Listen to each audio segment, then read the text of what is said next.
बिस्मिल्लाहिर्रहमानिर्रहीम। आज हम पढ़ेंगे स्ट्रक्चर ऑफ प्रोटीन।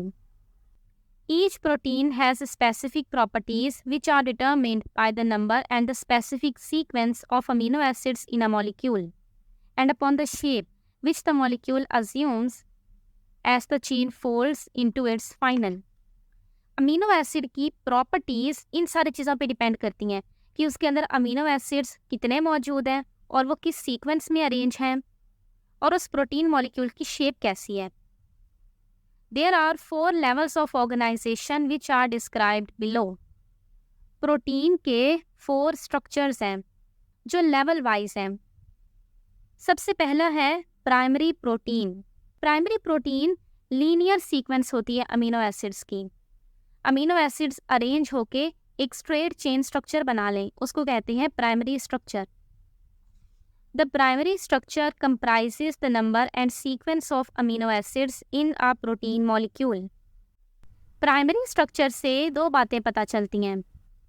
एक तो कि प्रोटीन मॉलिक्यूल में कौन कौन सी अमीनो एसिड्स मॉलिक्यूल है, दूसरा उनकी सीक्वेंस भी पता चल जाती है। F. Sanger was the first scientist who determined the sequence of amino acids in a protein molecule.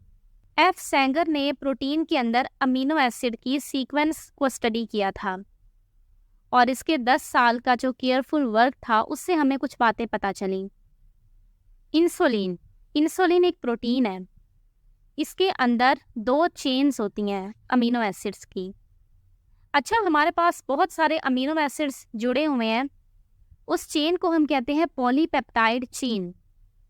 Protein में भी तो ऐसा ही होता है कि बहुत सारे अमीनो एसिड्स मौजूद होते हैं, लेकिन प्रोटीन एक मॉलिक्यूल है, उसका अपना एक फंक्शन होता है। और पॉलीपेप्टाइड चेन बस हम ऐसे ही कह देते हैं एक स्ट्रक्चर को जिसके अंदर बहुत सारे अमीनो एसिड्स आपस में जुड़े हुए हैं। अच्छा, तो इंसुलिन एक प्रोटीन मॉलिक्यूल है। इसके अंदर 2 चेन्स होती हैं अमीनो एसिड्स की। एक चेन के अंदर 21 अमीनो एसिड्स होते हैं और एक चेन में 30 अमीनो एसिड्स होते हैं, यानी कि टोटल इंसुलिन के अंदर अमीनो एसिड्स हो गए 51। और ये दोनों चेन्स आपस में डाइसल्फाइड ब्रिजेस के जरिए जुड़ी होती हैं, यानी कि डाइसल्फाइड बॉन्ड के जरिए जुड़ी होती हैं। डाइसल्फाइड ऐसा बॉन्ड होता है जो सल्फर के दरमियान बनता है। हीमोग्लोबिन भी एक प्रोटीन है जो ब्लड में पाई जाती है। इसके अंदर 4 चेन्स होती हैं, 2 अल्फा चेन्स होती हैं और 2 बीटा चेन्स होती हैं। अल्फा चेन के अंदर 141 अमीनो एसिड्स जबकि बीटा चेन्स के अंदर 146 अमीनो एसिड्स होते हैं और हीमोग्लोबिन मॉलिक्यूल में टोटल 574 अमीनो एसिड्स होते हैं। The size of a protein molecule is determined by the type of amino acids and the number of amino acids comprising that particular protein molecule. एक protein molecule का कितना size है ये हमें 2 बातों से पता चलेगा। एक, उसके अंदर अमीनो एसिड की टाइप कौन कौन सी मौजूद है। कुछ अमीनो एसिड खुद ही बहुत बड़े बड़े होते हैं तो इस वजह से भी उस प्रोटीन का साइज़ बड़ा हो सकता है। और दूसरा कि उसके अंदर कितने अमीनो एसिड्स मौजूद हैं। अगर बहुत ज़्यादा अमीनो एसिड्स मौजूद होंगे तो भी मॉलिक्यूल का साइज़ बड़ा हो जाएगा। Now we know that there are over 10,000 proteins in the human body. जैसे मैंने अभी आपको पहले भी बताया था, ह्यूमन बॉडी के अंदर तकरीबन 10,000 तक प्रोटीन्स पाई जाती हैं और 20 अमीनो एसिड्स अलग अलग तरीक़ों से अरेंज होके ये 10,000 प्रोटीन्स बनाते हैं। और इन अमीनो एसिड की सीक्वेंस को डीएनए मॉलिक्यूल डिटरमिन करता है। आपको पता है ना, डीएनए हर चीज़ को कंट्रोल करता होता है।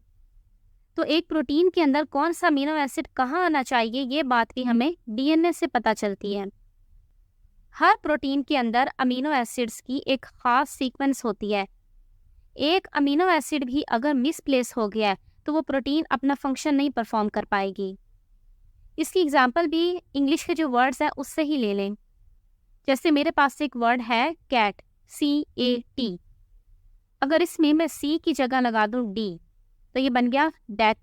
ये तो कोई वर्ड ही नहीं है, अब इसका मतलब बिल्ली तो नहीं रहा ना।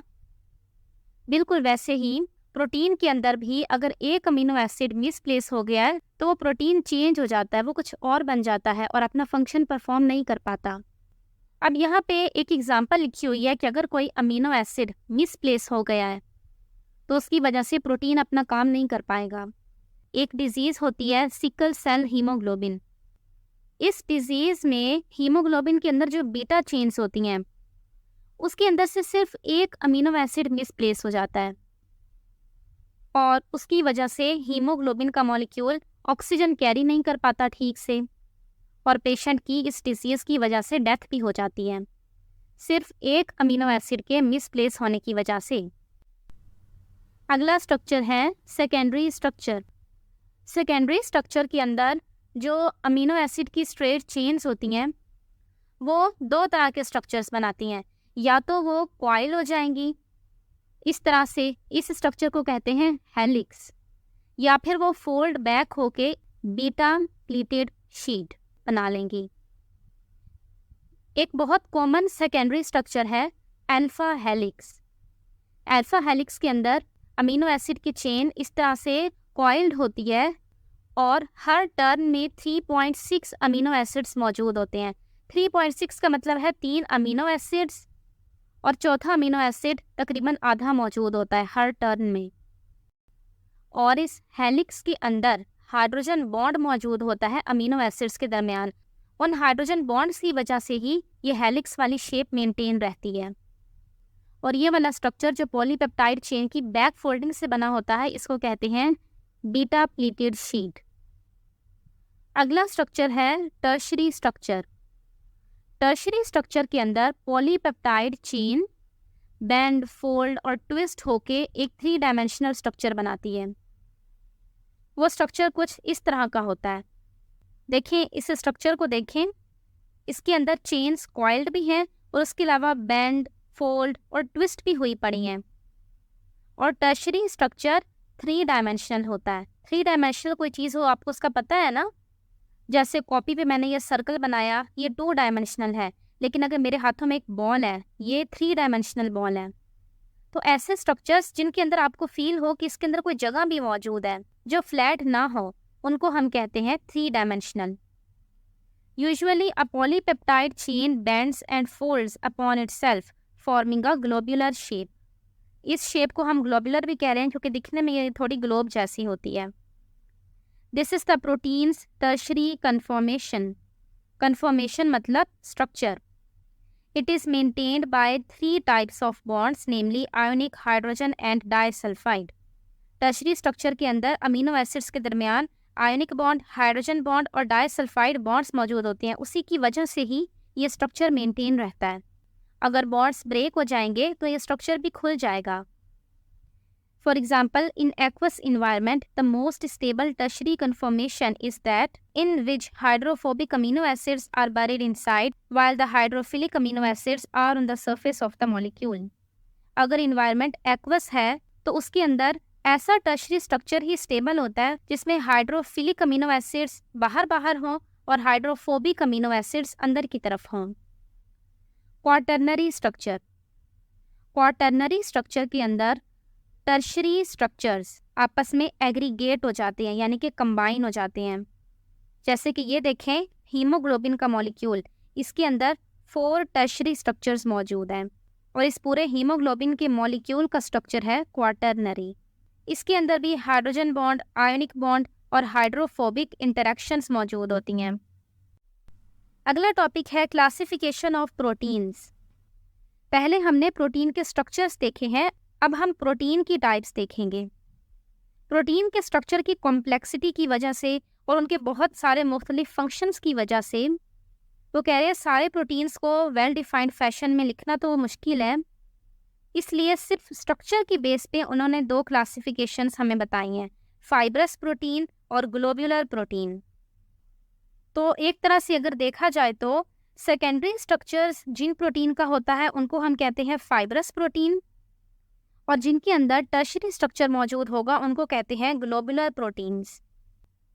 Fibrous proteins, they consist of molecules having 1 or more polypeptide chains in the form of fibrils.